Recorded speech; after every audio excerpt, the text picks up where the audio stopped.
Hello students, Bansal maths classes की आज की इस वीडियो में आपका स्वागत है। आज इस वीडियो में हम क्लास 8 के चैप्टर 9 बीजीय व्यंजक और सरल समीकाएं, ज्योमेट्रिकल एक्सप्रेशंस एंड आइडेंटिटीज़ में एक्सरसाइज 9.1 के कुछ क्वेश्चंस लेकर के आए हैं। अच्छे से समझ पाएँ इन सभी क्वेश्चंस को, तो इसके लिए आप वीडियो को लास्ट तक ज़रूर देखें और अगर आपको वीडियो अच्छा लगे तो लाइक और शेयर भी ज़रूर करें, जिससे अन्य और छात्र भी इनका लाभ उठा सकें।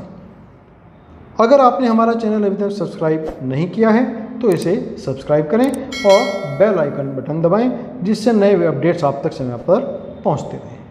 Question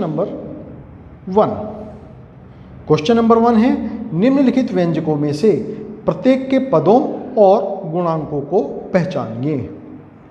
Identify the terms and the coefficients in the following expressions। तो इसमें जो फर्स्ट पार्ट है वो है 5xyz² माइनस 3yz या zy। तो इसके अंदर कितने टर्म्स हैं? प्रत्येक के पदों और गुणांकों को पहचानना है, टर्म्स को और उनके कोफिशिएंट्स को। तो टर्म्स इसके अंदर दो टर्म्स हैं, एक और एक ये दो। तो दो इसके अंदर पद हैं। पहला पद 5xyz² और दूसरा है -3zy। और गुणांक, तो पहले पद का गुणांक है यहाँ पर 5 और दूसरे पद का गुणांक है -3। तो ये इसके गुणांक हमें मिल जाते हैं। फिर सेकंड पार्ट है 1 + x + x²। तो यहाँ पर 3 पद हैं इस एक्सप्रेशन के अंदर, 1, 2 और 3। तो कुल पद 3 कौन कौन से हैं? 1 + x और +x²। और गुणांक, तो पहले पद में 1 है जो अचर पद है, वही अपने आप में गुणांक हुआ, तो +1। फिर दूसरे पद में x है, x के साथ में कोई संख्या हमें गुणा नहीं दिखाई देती। तो अगर कोई ऐसा पद हमें मिले जिसके अंदर कोई अचर संख्या हमें दिखाई ना दे रही हो, तो वहाँ पर हम 1, क्योंकि 1 सभी संख्याओं में गुणा होती ही होती है, तो वही उसका गुणांक होगा। चिन्ह हम देख लेंगे कि उसका चिन्ह क्या है। तो यहाँ पर जैसे +x है तो इसका मीन्स +1 इसका जो है गुणांक हो जाएगा। और तीसरे पद में जो गुणांक होगा वो होगा +1, क्योंकि यहाँ पर भी कोई संख्या गुणा में नहीं है तो 1 होगी और चिन्ह प्लस का है। तो ये इसका जो है आंसर हमें मिल जाता है। फिर थर्ड पार्ट है 4x² y² minus 4x² y² z² plus z²। तो इसके अंदर कितने पद हुए? 3 पद हुए इसके अंदर। कुल पद 3 कौन कौन से हैं? 4x² y² एक पद, -4x² y² z² दूसरा पद और प्लस के z² ये तीसरा पद। फिर गुणांक, तो पहले पद में अचर संख्या कौन है? 4 है और उसके पहले कोई चिन्ह नहीं है, तो मीन्स प्लस का चिन्ह हुआ, तो ये हुई +4। दूसरे पद में संख्या 4 है लेकिन चिन्ह माइनस का है, तो -4। और तीसरे पद में कोई संख्या नहीं है, चिन्ह प्लस का है, तो +1। हमने बताया था कि कोई भी संख्या अगर ना हो, अचर संख्या कोई ना हो, तो हम 1 को गुणांक मान लेते हैं। तो इसमें गुणांक हुए +4, -4 और +1। फिर नेक्स्ट है फोर्थ पार्ट में जो एक्सप्रेशन दी है वो है 3 - pq + qr - rp। इसके अंदर कुल पद कितने हैं? 1 2 3 4, तो कुल पद हुए 4। कौन कौन से हैं? 3 minus P Q plus Q R minus R, ये 4 इसके पद हैं। और गुणांक कौन कौन हैं? तो पहला गुणांक तो 3 ही हुआ प्लस का, दूसरा गुणांक में कोई संख्या नहीं है, चिन्ह माइनस का है तो मीन्स माइनस के 1 हो जाएंगे।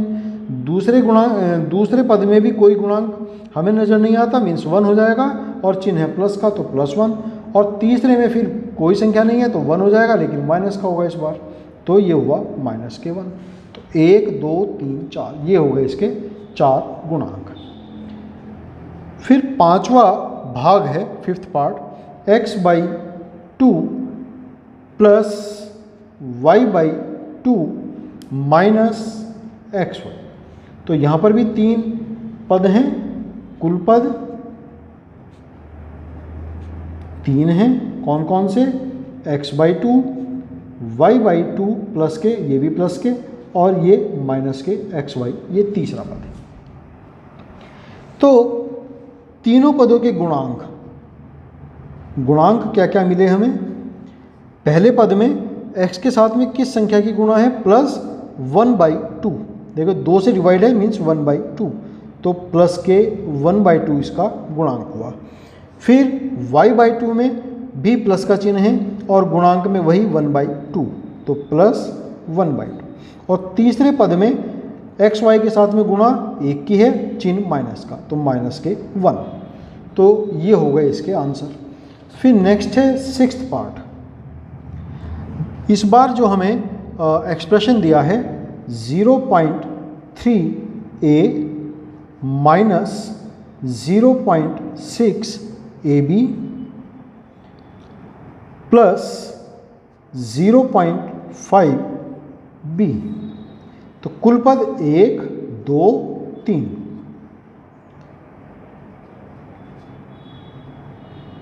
कुल पद हमें यहाँ मिले 3। कौन कौन से हैं? 0.3a प्लस का, फिर माइनस के 0.6ab और तीसरा हुआ प्लस के 0.5b। तो 1 2 3 पद हो गए इसके अंदर। अब इनके गुणांक क्या क्या हैं? तो पहले पद का गुणांक a में किस संख्या की गुणा है? 0.3 प्लस में, तो 0 प्लस के 0.3 पहला गुणांक हो गया। फिर ab दोनों चर संख्याएं हैं, तो इसमें अचर संख्या कौन गुणा है? 0.6 और उसका चिन्ह क्या है? माइनस में, तो माइनस के 0.6 ये दूसरा गुणांक हो गया। और तीसरे पद में b अचर संख्या है और चर संख्या है और इसका गुणांक है 0.5 प्लस का, तो प्लस 0.5। ये इसके 3 गुणांक हमें मिल जाते हैं। नेक्स्ट है क्वेश्चन नंबर 2।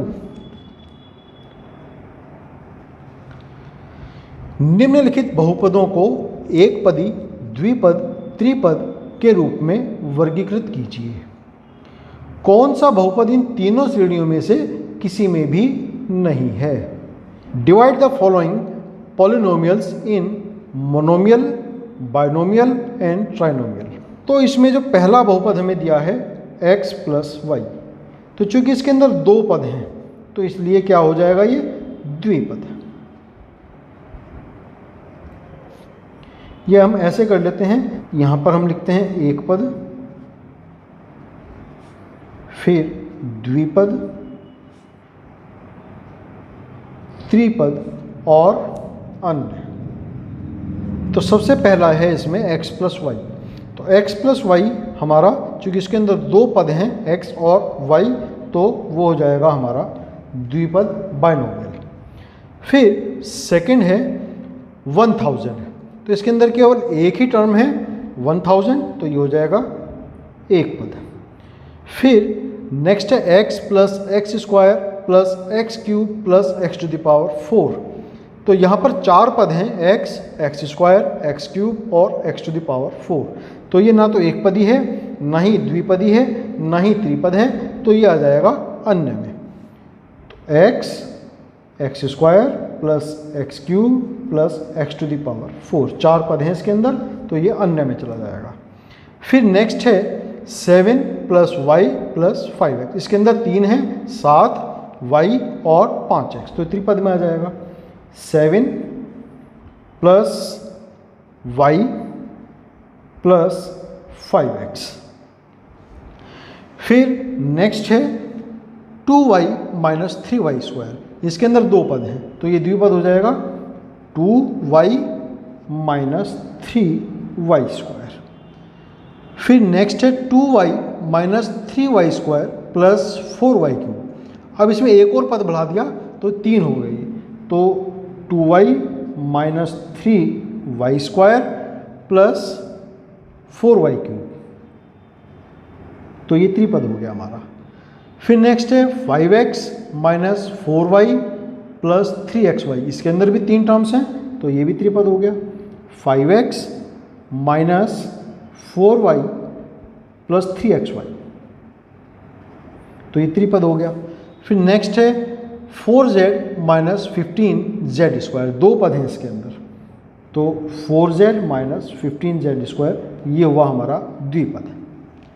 फिर नेक्स्ट है AB plus BC plus CD plus DA, 4 पद आ गए, तो ये अन्य में चला जाएगा AB plus BC plus CD plus DA। फिर नेक्स्ट है PQR, तो इसमें केवल एक ही पद है PQR, तो ये एक पद ही हो जाएगा PQR।